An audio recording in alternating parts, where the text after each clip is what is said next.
বাংলাদেশ আমাদের প্রিয় জন্মভূমি। আমরা এখানে আল্লাহর দরবারে অ্যাপ্লিকেশন করে দরখাস্ত করে আসিনি। আল্লাহ তার নিজের পছন্দ মতো এই দেশটিতে আমাদেরকে পয়দা করেছেন। আল্লাহ তাআলার এই মেহেরবানির জন্য আবার আমরা শুকরিয়া আদায় করি, আলহামদুলিল্লাহ। বিশ্বে বহু দেশ আল্লাহ তাআলা আমাকে নিয়ে গেছেন, দেখার সুযোগ হয়েছে। আমাদের দেশ ছোট, কিন্তু পুরাটা দেশের পিঠ হলো সবুজে ঢাকা। এরকম আরো 2-4টা দেশ বিশ্বে খুঁজে পাওয়া খুবই কঠিন। এই দেশের মাটির উপরটা সবুজে ঢাকা, মাটির নিচে আল্লাহ তাআলা অনেক খনিজ সম্পদ দান করেছেন। আমাদের পানিতে সম্পদ আছে, পানির নিচে সম্পদ আছে। একটা সম্পদের অভাবে আমরা জাতি হিসাবে বুক টান করে ঘুরে দাঁড়াতে পারলাম না। সেই সম্পদটাকে আপনারা বলবেন আশা করি, চরিত্রের সম্পদ। এই চারিত্রিক সম্পদের অভাবে আমরা বুক টান করে কোমর সোজা করে বিশ্বের দরবারে মাথা উঁচু করে দাঁড়াতে পারলাম না। যেই যায় লঙ্কায় সেই হয়ে রাবণ। এক ক্যান্ডিডেট একবার ক্যাম্পেইনে বের হয়েছেন, অপরিচিত এক বাড়িতে গিয়ে গলা জড়ায় ধরে বলতেছেন, আপনাকে দেখতে একেবারে আমার সহোদর ভাইয়ের মতো লাগতেছে। আলহামদুলিল্লাহ, এটা যেন বাকি 5 বছর স্মরণ থাকে। এরপরে বলতেছে, আপনার সাথে পরে কথা বলবো, আসেন আগে চাচার কবরটা জিয়ারত করে আসি। ওই লোক বলতেছে, কোন চাচার? কই আপনার আব্বার। কই আস্তাগফিরুল্লাহ, উনি তো জীবিত। মানে কুনাকুনি মেরে দিছিল, যদি কাজে লেগে যায়। একটা কথা আছে না, যদি লেগে যায়। ওই রকম করে মন জয় করার জন্য জিতা বাপের কবর জিয়ারত করতে চায়। এটা হলো ইলেকশনের আগের অবস্থা। কিছু লোক, কিছু দল ইলেকশন আসার আগে বিশাল বিশাল ফিরিস্তি দিবে, বাংলাদেশকে কানাডা বানাবে, বাংলাদেশকে সিঙ্গাপুর বানাবে, আমেরিকা বানায় ছাড়বে, এবং শেষ পর্যন্ত আমাদেরকে একেবারে মঙ্গল গ্রহে নিয়ে যাবে। কিন্তু যখন ইলেকশন চলে যায় তখন আর এটা মনে থাকে না।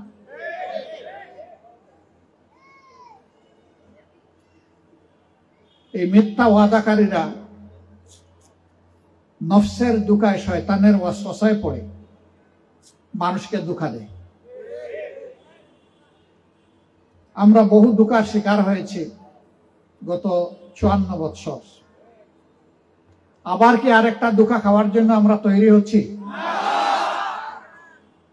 বরঞ্চ এবার ধোঁকাবাজ যারা, তাদেরকে আমরা কি বলবো? ধোঁকাবাজকে না বলুন। কে ধোঁকাবাজ আর কে ওয়াদা রক্ষাকারী, এই জাতির এত পুড় খাওয়ার পরে এটাকে বুঝতে এখনো বাকি আছে। অতীতের আমলনামা, বর্তমান আমলনামা, এই দুইটা দেখে বুঝতে হবে আগামীর আমলনামাটা ওনাদের কেমন হবে বা আমাদের কেমন হবে। মর্নিং সজদা ডে, সকালে সূর্য যখন উঠে, রক্তিম সূর্য, তখন ওটা দেখে বোঝা যায় যে ওটা নিবু নিবু নাকি ঝাঁঝালো।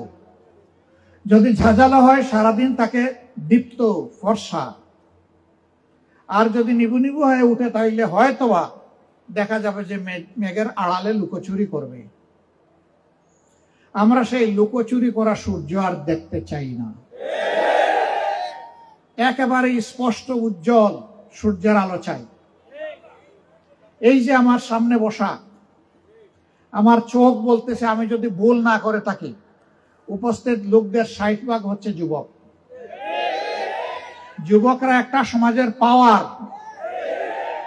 আমরা সেই পাওয়ার গুলাকে আমরা গড়ে তুলতে পারলাম না, আমাদের আফসোস। এই সমাজের দায়িত্ব ছিল আমাদের পাওয়ার গুলাকে এম্পাওয়ার্ড করা, তাদের হাত গুলাকে দেশ গড়ার কারিগরের হাতে পরিণত করা, প্রত্যেকটা শিশুর শিক্ষা নিশ্চিত করা, তার স্বাস্থ্য সেবা নিশ্চিত করা, মায়ের স্বাস্থ্য সেবা নিশ্চিত করা।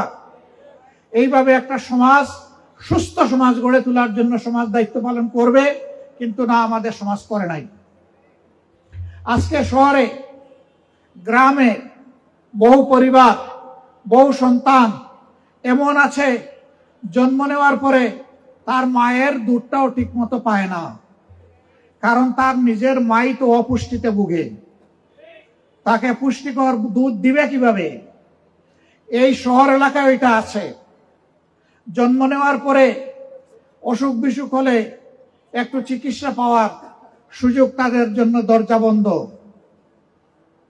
একটু বড় হলে সে যে স্কুলে যাবে, মা বাবা এফোর্ড করতে পারে না, বহন করতে পারে না সেই শিক্ষার ব্যবহার।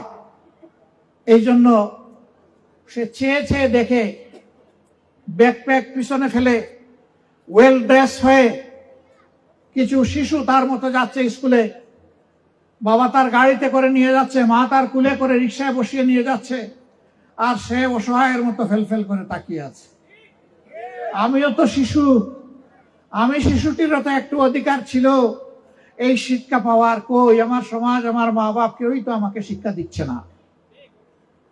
এই শিশুটি যখন অনাদরে অযত্নে অশিক্ষায় বড় হয়ে উঠে, তখন তার বিবেক যখন জাগ্রত হয়, উপরের দিকে তাকাইয়া দেখে বাপরে বাপ, এটা তো 23 তলা,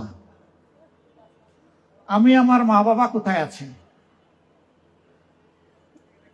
একটা শ্বাসরুদ্ধকর অবস্থায়, আনহাইজিনিক অপরিচ্ছন্ন পরিবেশে, 10টা 20টা ফ্যামিলি মিলে একটা টয়লেট, গোসলখানা, এবং সেখানে ক্ষেত্র বিশেষে পোকামাকড় মাছি ভনভন করছে। এই অবস্থায় সে বড় হচ্ছে। আরো একটু বড় যখন হয়, তখন তার মাঝে ভিন্ন চিন্তা জাগ্রত হয় যে সমাজ আমাকে আমার পাওনা থেকে, মানুষ হওয়া থেকে বঞ্চিত করেছে, এই সমাজকে আমি দেখে ছাড়ব। তখন সে যা করে আমি এটা সমর্থন করছি না, কিন্তু এটার দায় সমাজ এবং সরকার এড়াতে পারে না।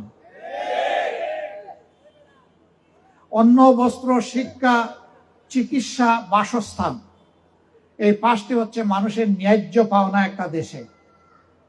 কোনো মানুষ যদি তার সম্পদ দিয়ে সে অভাব পূরণ করতে পারে, এনাফ ইজ এনাফ, তাকে সরকারের সহযোগিতার দরকার নেই। বরঞ্চ সে উল্টা দেশ চালানোর জন্য তার সামর্থ্য অনুযায়ী সে ট্যাক্স দিবে। কিন্তু যে পারবে না, তার দায়িত্ব, যদি কোনো দেশ হয়, সমাজ হয়, সরকার হয়, নিতে হবে। যারা নেয় না, দেশ পরিচালনা করার কোনো অধিকার তাদের নেই। সম্মানিত ভাইরা, দোয়া করবেন, আল্লাহ যদি আমাদেরকে সুযোগ দেন, আল্লাহ তাআলার আসমানি ফয়সালা এবং আপনাদের ভালোবাসায় আমরা কথা দিচ্ছি, আমরা এই শিশুদের তাদের প্রাপ্য ন্যূনতম অধিকার তাদের হাতে তুলে দিব ইনশাআল্লাহ। এই শিশুদের ভিতর থেকে আগামী দিনের মণিমুক্তা বের হয়ে আসবে। কে জানে কোথায় কোন মণিমুক্তা লুকিয়ে আছে সমাজের জন্য। আমার নিজের জীবনের দেখা চা বাগানগুলোতে যে সমস্ত শ্রমিক বন্ধুরা, বোনেরা কাজ করেন, তাদের জীবন সম্পূর্ণ ভিন্ন ধরনের। আমি চা বাগান এলাকায় বেড়ে ওঠা মানুষ, আমরা পাশাপাশি তাদের দেখা সুযোগ পেয়েছি। তারা ন্যূনতম পেটের চাহিদা পূরণ করতে পারে, বাচ্চাকে শিক্ষা দিবে কিভাবে? এর ভিতর দিয়েও সে অধর্ম চলতেই থাকে, বন্ধ হয় না তার চলা। 2-1 জন বের হয়ে আসে, দুনিয়াকে চমকাইয়া দেয়। এখন বাংলাদেশে একটা একজন অতি বড় মাপের একজন সায়েন্টিস্ট আছে, যে ওই চা শ্রমিক মায়ের উদরে জন্ম নিয়েছে। তাহলে ওখানেও তো মণিমুক্তা আছে। শহরের যেটাকে আমরা বস্তি বলি, সেই জায়গায় মণিমুক্তা নাই বললোটাকে। আমাদেরকে এই মণিমুক্তাগুলোকে জায়গায় তুলতে হবে ইনশাআল্লাহ। আমরা কথা দিচ্ছি, আমরা সম্পদশালীদের কোনো ক্ষতি করব না ইনশাআল্লাহ, বরঞ্চ তাদের সম্পদের পাহারাদার নিযুক্ত করব। আর আমরা যারা সম্পদশালী নয়, তাদেরকে আমাদের কাঁধে কুলে তুলে আমরা বহন করবো ইনশাআল্লাহ। এখন তাদের যত পাওনা সরকারের আছে, সব সরকার দিতে বাধ্য। কিন্তু একটা বিষয় আছে, মনে করেন আগামী ফেব্রুয়ারি মাসের প্রথমার্ধে ইনশাআল্লাহ নির্বাচনটা হলো। আমরা সবাই চাই, আপনারা চান, আমরা সবাই চাই এই সময়টা নির্বাচন হওয়ার দরকার। সে নির্বাচনে আমরা বিজয়ী হলাম আল্লাহর ইচ্ছায়, বিইজনিল্লাহ। আমরা শপথ নিলাম। 1 মাস পরেই আপনারা বললেন, কই আপনি তো বলছিলেন সমাজ বদলাই দিবেন, বদলালো না তো। হ্যাঁ, ওই বদলানোর জন্য আমরা সবগুলো হাত একত্রিত করব। বদলানোর আগে এখন খবর নিচ্ছি, তখন আরো মেটিকুলাসলি খবর নেব। সমাজের কোথায় কোন সমস্যা আছে এগুলো আগে চিহ্নিত করব। কোনটার আগে কোনটাকে গুরুত্ব দিতে হবে, প্রায়োরিটি, অগ্রাধিকার নির্ধারণ করব। তারপরে দেশবাসীকে জানাবো আগামী 1 মাস 100 দিনের এই হচ্ছে আমাদের পরিকল্পনা। আপনারা আমাদেরকে সাহায্য করুন। এই আমাদের বাজেট 100 দিন শেষ হওয়ার সাথে সাথে জনগণকে আবার জানাবো এই 100 দিনের জন্য যে পরিকল্পনা, যে বাজেট আমরা আপনাদের সামনে ঘোষণা করেছিলাম, এতটুকু পরিকল্পনা বাস্তবায়ন হয়েছে, এতটুকু বাজেট আমরা ব্যবহার করতে পেরেছি, এতটুকু আমাদের হাতে উদ্বৃত্ত রয়ে গেছে, এটা আমরা ব্যবহার করতে পারি নাই। এটা জনগণের জানার হক আছে। এখানে যারা বসে আছেন আপনারা সবাই কিন্তু ট্যাক্স দেন। আমার এই মাইকের আওয়াজ যাদের কানে যাচ্ছে তারাও ট্যাক্স দেন। বলবেন যে সমস্ত গরিব দুঃখী মানুষ আছে, বেকারি বুকানাঙ্গা আছে, আমার রিক্সা চালক ভাই বোন আছে, আমাদের গৃহে কাজে সহায়তা করে আমাদের বোনেরা আছে, তারাও কি ট্যাক্স দেয়? ইয়েস, তারাও ট্যাক্স দেয়। কষ্ট করে যে রুজি করে, তার পেট আছে, পিঠ আছে, পেট এবং পিঠের চাহিদা পূরণ করার জন্য তাকেও দোকানে যেতে হয়। ওখান থেকে জিনিস যখন কিনে তাকেও কিন্তু ব্যাট দিতে হয়, ভ্যালু অ্যাডেড ট্যাক্স।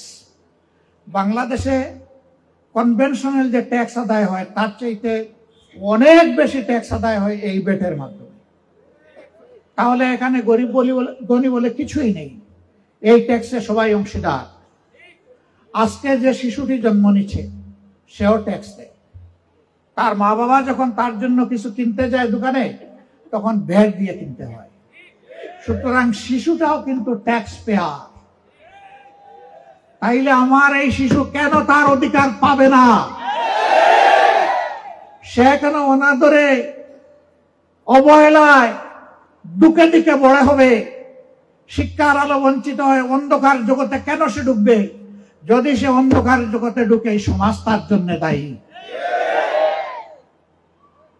আমরা আলোতে আনতে চাই সবগুলা শিশুকে। আল্লাহ যেন সেই তৌফিক আমাদেরকে দান করেন। সম্মানিত ভাইরা, এই কাজটি যেমন কঠিন, তার চাইতেও কঠিন সমাজে যে দুর্বৃত্তরা, দুর্নীতিবাজরা রোগে রক্তে কোনায় কোনায় বসে আছে, এই সমাজকে দুর্নীতিমুক্ত করার আমরা যুদ্ধ ঘোষণা করেছি। আমরা বলেছি সরকার আল্লাহ আমাদেরকে দিয়ে গঠন করাক, অথবা আমরা বিরোধী দলে থাকি, এই যুদ্ধ আমাদের চলবে ইনশাআল্লাহ। যতদিন পর্যন্ত দুর্নীতি আপরুটেড না হবে, দুর্নীতির জড় উপড়ে ফেলা না যাবে, ততদিন পর্যন্ত আমাদের যুদ্ধ অব্যাহত থাকবে। আমরা জানি এই যুদ্ধে আমাদের সামনে হিমালয় পর্বত দাঁড় করিয়ে দেওয়া হবে। আমরা আল্লাহ তাআলার কাছে তৌফিক চাই, আমরা আপনাদের সহযোগিতা চাই, সেই পর্বত আমরা টপকাবো ইনশাআল্লাহ। আমরা পর্বতের সামনে গিয়ে থমকে দাঁড়াবো না ইনশাআল্লাহ। সম্মানিত ভাইরা, আমার স্বাধীন দেশ আরেক দেশের কাছে ইজারা দিয়ে মাথা নত করে কেন আমি চলবো? অন্য 10টা স্বাধীন দেশ যেভাবে সম্মানের সাথে মাথা উঁচু করে চলে, ইনশাআল্লাহ আগামীর বাংলাদেশ সেইভাবেই চলবে। আমরা আশাবাদী। তরুণ যুবকেরা যেভাবে জেগে উঠেছে, যে সমাজের তরুণরা অন্যায়ের বিরুদ্ধে গর্জন করার জন্য জেগে উঠে, আল্লাহ তাআলা সেই সমাজকে অন্যায়, অপরাধ এবং দুর্নীতি মুক্ত করে দেন। আমরা গভীরভাবে আশাবাদী। আমাদের মাঝে সামান্য কোনো হতাশার ছোঁয়া নেই। একজন যোদ্ধা যুদ্ধের ময়দানে যখন যায়, তখন হতাশা নামক জিনিস সে ভুলে যায়। তার সামনে তাকে ডু অর ডাই, হয় আমি শহীদ হব, না হয় আমি বিজয়ী হব, মাঝখানে কিছু নাই। এই সামাজিক যুদ্ধে ইনশাআল্লাহ দেশবাসীর বিজয় হবে ইনশাআল্লাহ। দুর্নীতিবাজরা হেরে যাবে ইনশাআল্লাহ। বাহ্যত ওদের শক্তি যাই মনে হোক, ভিতরে ওরা খুবই দুর্বল। সিংহরা যখন জেগে উঠবে, খের শিয়াল তখন পালাতে বাধ্য হবে। তবে আমরা সকল মানুষের কল্যাণ চাই। এখন বিভিন্ন সামাজিক অপকর্মে যারা জড়িত আছেন তাদের জন্য আমাদের মেসেজ হবে, যদি আল্লাহ আমাদেরকে এ দেশবাসীর দায়িত্ব দেন, আমরা বলবো আমরা পিছন নিয়ে কামড়া কামড়ি করবো না, উই আর ফরওয়ার্ড লুকিং। আমরা ইনশাল্লাহ সামনে দেখব, আমরা ইনশাল্লাহ দূরে দেখব, আমরা ইনশাল্লাহ গোটা জাতিকে নিয়ে সামনে দৌড়াবো, পিছনে নয়। আমাদের স্বাধীনতার 54 বছর শুধু পিছন নিয়ে আমরা কামড়া কামড়ি করেছি। দীক্ষার নিজেদের প্রতি, রাজনৈতিক প্রতিষ্ঠানের প্রতি। রাজনীতি হচ্ছে দেশের সমাজের মগজ। এই মগজ যখন পরিচ্ছন্ন থাকে, ঠিক থাকে, শক্তিশালী থাকে, এই মগজ যখন মেধাবী হয়, জাতি তখন উপকৃত হয়। আর যেই মগজের মধ্যে সর্বক্ষণ প্রতিশোধ, প্রতিহিংসা, নোংরামি গুড় গুড় করতে থাকে, এই মগজ দিয়ে জাতির কোনো খেদমত করা সম্ভব নয়। সম্মানিত ভাই ও বোনেরা, বাংলাদেশ জামাতে ইসলামী একটি দুঃখী দল। আমরা আপনাদের কাছে বড় ঋণী। আমাদের কষ্টের দিনগুলাতে অনেক ভাই এবং বোন জীবন এবং ইজ্জতের ঝুঁকি নিয়ে আমাদেরকে আশ্রয় দিয়েছে। আমরা আমাদের মায়ের মুখ দেখতে পারিনি। এই দেশে থাকা অবস্থায় 10.5 মাস আমি আমার কোনো পরিবারের সদস্যদের মুখ দেখার সুযোগ পাইনি। আমি জেলে ছিলাম না, আমি বাইরে ছিলাম। জেলে 3 বার গিয়েছি, তা তো মাঝে মাঝে তারা আমাকে দেখতে পারতেন 2 মাস 1 মাস পরে এসে। কিন্তু বাইরে থেকেও আমরা আমাদের আপনজনের মুখ দেখতে পারি। সেই সময়টা কোথায় ছিলাম? সেই সময় আপনাদের বুকে ছিলাম। একবার একজন আইও আমাকে বলে যে, স্যার আপনার লেটেস্ট অ্যাড্রেসটা বলেন। আমি বললাম কোনটা বলবো? বলে মানে? আমার তো ভাই শত শত অ্যাড্রেস। বলে স্যার আমি কি আপনার সাথে মস্কারা করছি? আমি বললাম যে না, আমিও আপনার সাথে মস্কারা করছি। এত সম্পদ না? আমি বললাম তার চাইতে অনেক বেশি সম্পদ আল্লাহ আমাকে দান করেছে। একটু বলবেন? আমি বললাম হ্যাঁ বলবো। তোমাদের কারণে কোনো বাড়িতে 1 রাত, কোনো বাড়িতে 2 রাত, কোনো বাড়িতে 1 সপ্তাহ, কোনো বাসায় 1 মাস, এইভাবেই আমাদের 13-15 বছর কেটে গেছে। বলে যে এরা কি আপনাদের আত্মীয় হয়? আমি বললাম এরা আত্মীয়ের চাইতে আমাদের ঘনিষ্ঠ হয়। এই সময় অনেক আত্মীয় মুখ ফিরিয়ে নিয়েছে, কিন্তু সমাজের দরদি মানুষগুলো তাদের বুকের বিছানায় আমাদেরকে জায়গা করে দিয়েছে। বন্ধুগণ, এর কোনো প্রতিদান আমাদের হাতে নেই। আমরা আল্লাহ তাআলাকে বলবো, ও রাব্বুল আলামিন, তুমি অপূরণীয়, অসম্ভব ধরনের প্রতিদান দিয়ে তাদেরকে তুমি খুশি করো। আল্লাহ যেন আপনাদের ইজ্জত বাড়ায় দেন। আপনারা মজলুমকে আশ্রয় দিয়েছে। এত মজলুম একটা দল, যে দলের 1 থেকে 10 জন নেতাকে খুন করা হয়েছে, বিচারের নামে ঠান্ডা মাথায় অবিচার করে। যে দলের 1000 কর্মীকে খুন করা হয়েছে, কোনো বিচারের কাঠগড়ায় দাঁড় করানো হয়নি। যে দলের অফিসগুলা তালাবদ্ধ করে রাখা হয়েছে 13.5 বছর, যে দলের নিবন্ধন কেড়ে নেওয়া হয়েছে, যেই দলের নেতাকর্মীদের বাড়ি বুলডোজার দিয়ে ভেঙে ফেলা হয়েছে, যেই দলকে শেষ পর্যন্ত নিষিদ্ধ করা হয়েছে। আল্লাহ তাআলা যখন 5 আগস্ট 2024 এই জাতির বুকের উপর থেকে পাথর সরায় দিলেন, আমরা সেজদায় পড়ে আল্লাহর শুকরিয়া আদায় করলাম। 5 তারিখ রাতেই আমরা আমাদের সমস্ত সহকর্মীদেরকে মেসেজ দিলাম, আমরা কারো উপর থেকে ব্যক্তিগতভাবে কোনো প্রতিশোধ নেব না। তবে যিনি ক্ষতিগ্রস্ত তার ন্যায় বিচার পাওয়ার অধিকার আছে, তিনি আদালতে যাবেন, কারো গায়ে হাত দিবেন না। আমরা খবর দিলাম শান্ত থাকুন, ধৈর্য ধরুন। দেশে এখন কোনো সরকার নাই, পুলিশ নাই, কিছুই নাই। সেনাবাহিনীর কয়েকজন সদস্য আর অফিসার তারা একটু মানুষের পাশে ঘোরাঘুরি করছে, এটি এনাফ নয়। এই দেশের আইন শৃঙ্খলা রেস্টোরেশন ফিরিয়ে আনতে আপনারা ভূমিকা রাখুন। যে পুলিশ আমাদেরকে হত্যা করেছে তাদের ঊর্ধ্বতন কর্মকর্তাদের সাথে বসলাম, বললাম আপনারা যান, পুলিশ স্টেশনে ঢুকেন, আপনাদের দায়িত্ব আপনারা ন্যূনতম পালন করুন, বাইরে আমরা আপনাদেরকে পাড়া দেব। তারা ভয় পাচ্ছিল যে কাজ কাম তারা করেছে, তারা ওখানে যেতে ভয় পাচ্ছিল। আমরা তাদেরকে অভয় দিয়েছি। বলবেন কেন? পুলিশের প্রতি এত দরদ, এত ভালোবাসা, এত প্রেম আপনাদের কেন? ভাই, দুনিয়ায় 2-4টা রাষ্ট্র আছে, তাদের কোনো সশস্ত্র বাহিনী নাই, কিন্তু দুনিয়ায় একটা রাষ্ট্রও নাই যাদের কোনো পুলিশ নাই। এ পুলিশ ভালো হোক মন্দ হোক এই সমাজে লাগবে। তারা আমাদেরকে বলেছে কোথায় বসবো, স্টেশন জ্বালিয়ে দিয়েছে, ফার্নিচার নাই, লজিস্টিক নাই, আমাদের ল্যাপটপ পুড়ে গেছে, আমরা বসবো কোথায়? আমরা বলেছি আমাদের সামর্থ্য থেকে, দলীয় ফান্ড থেকে সব দেওয়া হবে, আপনারা বসে। 322টা থানায় এরকম করে আমরা তাদেরকে লজিস্টিক সাপ্লাই দিয়েছি। এরপরে বলেছে আমরা যে ভিতরে ঢুকবো, ওখানে খাওয়া দাওয়া কিভাবে করব? আমরা বলেছি আপনাদের ফ্রি হোটেল আমরা। তাদেরকে 3 বেলা খাবার সরবরাহ করা হয়েছে। যারা আমাদেরকে খুন করেছে তাদের প্রতি এটা ছিল আমাদের সামাজিক দায়, আমাদের উপহার।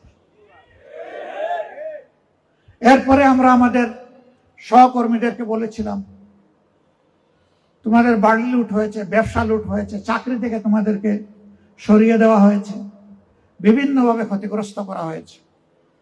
এখন যাদের পতন হয়েছে তারা পালাবে, সাবধান, তাদের সম্পদ, তাদের ইজ্জত, তাদের জীবনের উপরে হাত দিবা না, চাঁদাবাজি করতে পারবা না। আলহামদুলিল্লাহ আমাদের সহকর্মীরা তাই করেছে। 2-1 জায়গায় যেখানে বিচ্যুত হয়েছে, শয়তানের ওয়াসওয়াসায় পড়ে আমরা কাউকে ছাড় দেইনি। আমি বলে রেখেছিলাম লোভের বশবর্তী হয়ে আল্লাহ না করুন আমিও যদি অপকর্ম করি, আমার সংকটন যেন আমাকেও ছাড় না দেয়। সম্মানিত ভাই বোনেরা, কেন এই দেশকে যে বড় ভালোবাসি, মানুষগুলাকে যে ভালোবাসি, এই ভালোবাসার জন্য দায়িত্ব পালন করতে হয়। এজন্য আমরা সিদ্ধান্ত নিয়েছি, আল্লাহ যদি আবারও বলি, আল্লাহ তাআলার মেহেরবানি আপনাদের ভালোবাসায় আমাদেরকে সরকার গঠনের সুযোগ দেন, আমরা সরকারের তহবিল থেকে ওইটুকুই নিব যা নিতে বাধ্য, এর বাইরে 1টা টাকাও আমরা গ্রহণ করব না। ইতিমধ্যে আমরা ঘোষণা করেছি আমাদের লোকেরা মন্ত্রী এমপি যদি হয় তাহলে সরকারি বিনামূল্যের অথবা অতি স্বল্প মূল্যের দামি প্লট আমরা একটাও গ্রহণ করব না। আমরা বলেছি এমপিদের জন্য, মন্ত্রীদের জন্য যারা ব্যক্তিগতভাবে গাড়ি কিনবেন, তারা আমরা কেউ ট্যাক্স ফ্রি গাড়ির কোনো সুবিধা নেব না। আমরা অন্যান্য দলকেও বলি, সাহস করে আমাদের সাথে আপনারাও বলুন। আপনাদের কণ্ঠ থেকে আওয়াজটা শুনতে চাই। একজন বড় নেতা আমাকে ফোন দিয়ে বললেন, দিলেন তো সর্বনাশ করে। বললাম কি সর্বনাশ করলাম? ওই যে এই যে ঘোষণা দিলেন, আমাদের তো ভাই আখিরাতের জন্য, জান্নাতের জন্য রাজনীতি করি না, দুনিয়ার একটু পাওয়ার জন্য করি। এইটাও যদি শেষ হয়ে যায় তাহলে আখিরাতও নাই, দুনিয়াও নাই। আমি বললাম আমরা তো আপনাদের আখিরাতও সুন্দর চাই, দুনিয়াও সুন্দর চাই। আসুন সবাই মিলে দেশ গড়ি। এই দেশ যখন গড়ব তখন এই সুন্দর দেশের সব ভালো কাজের সুবিধা আমরাও ভোগ করব। তবে অন্যের চেয়ে বেশি নয়, আমাদের নাগরিকরা যেমন ভোগ করবে আমরাও তেমন ভোগ করব। আপনারা এরকম চান কিনা? শিওর চান? ওই চান আপনারা বললেই চাওয়া হয়ে যাবে না? কি করতে হবে? লড়াই করতে হবে। আগামী নির্বাচনে আহারে এই যুবকরা যাদের বয়স এখন 28-30 হয়ে গেছে, তারা তাদের জীবনে একটা ভোটও দিতে পারেনি। ও যুবকরা, সমাজ তোমাদের জন্য গড়ব, সমাজ তোমাদেরকে দিয়ে গড়ব, এবং সমাজের চাকা তোমাদেরকে দিয়ে চালাবো ইনশাআল্লাহ। তোমার এই বেটো পাওয়ার তোমার ভোট, এই ভোটের জন্য তোমাকে লড়তে হবে। সেই লড়াইয়ে তোমার পাশে আমি এবং আমরা থাকবো ইনশাআল্লাহ। স্পষ্ট আওয়াজ, আমার ভোট আমি দিব, যে উত্তম তাকেই দিব। আমার ভোট তুমি দিতে পারবা না। আগের স্লোগান ছিল আমার ভোট আমি দিব, তোমারটাও আমি দিব। ওই দিন শেষ। এইটার আমরা কবর রচনা করতে চাই। এই নোংরা পথে মাসুল কিংবা অর্থ দিয়ে কেউ যদি হাঁটার দুঃসাহস দেখান, আমি তাদেরকে আবারও 5 আগস্টের সুসংবাদ দিচ্ছি। আমাদের যুবকেরা ঘুমায় নাই, খাতা মুড়ি দিয়ে নাক ডাকাইয়া ঘুমায় নাই। তাদের অধিকারের জন্য তারা লড়বে, জনগণের অধিকারের জন্য তারা লড়বে। যুবকরা ভাববে আপনারা তো দারুণ বেঁচে গেলেন মুরব্বী হওয়ার কারণে, সব দায়িত্ব আমাদের দিলেন। না, আমরাও যুবক, সমান তালে তোমাদের সাথে লড়বো ইনশাআল্লাহ। চুল দাড়ি ব্রু কাপড় সাদা হোক, তাতে কোনো অসুবিধা নাই। তোমরা যেমন যৌবনের আত্মা তোমরা ধারণ করো, আমরাও যৌবনের সেই হৃদয় এবং আত্মা ধারণ করি। আল্লাহর কাছে চাই যৌবনের এই শক্তি দিয়েই যেন আল্লাহ রাখেন, যতদিন মেহরবানি করবেন। লড়বো তোমাদেরকে সামনে দিয়ে নয়, আমরা পিছনে থেকে নয়, সামনে থাকবো, তোমরা শুধু সাথে থাকবা ইনশাআল্লাহ। আজকের এই বাদেশার আয়োজনে যারা এসেছেন তাদের প্রতি আমাদের অঙ্গীকার, আমরা ইনশাআল্লাহ একটা মানসম্মত শিক্ষা, মরাল এন্ড টেকনিক্যাল এডুকেশন, নৈতিক এবং উন্নত জাগতিক শিক্ষা আমাদের শিশুদেরকে দিব ইনশাআল্লাহ। আমাদের 2 নম্বর প্রায়োরিটি, আমরা দুর্নীতির বিরুদ্ধে যুদ্ধ করব। এই দুর্নীতি যেভাবে যেই ড্রেস পরে আসুক, কাউকে ছাড় দেওয়া হবে না ইনশাআল্লাহ। আমাদের 3 নম্বর অঙ্গীকার, গরিব ধনী বুঝি না, কোন ভাষা কোন ধর্ম এটাও বুঝি না, বাংলাদেশে জন্ম নেওয়া প্রত্যেকটি নাগরিকের জন্য ন্যায় বিচার নিশ্চিত করা হবে ইনশাআল্লাহ।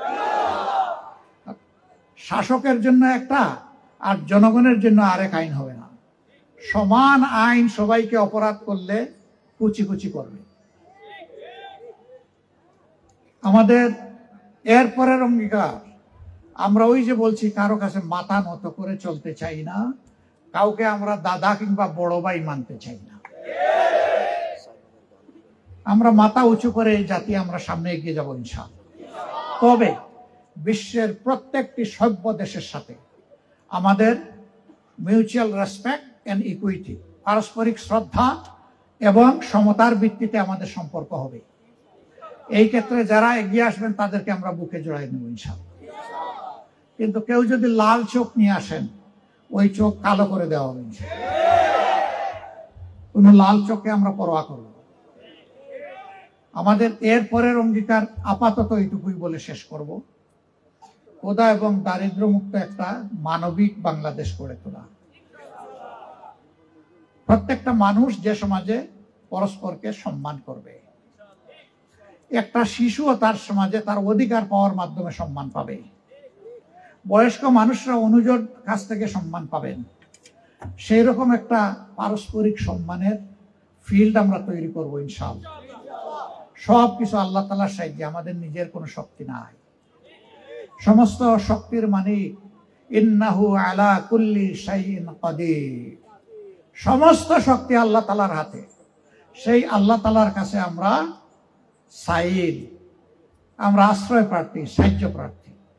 ইনশাআল্লাহ এই জাতিকে আল্লাহ পথ দেখাবেন।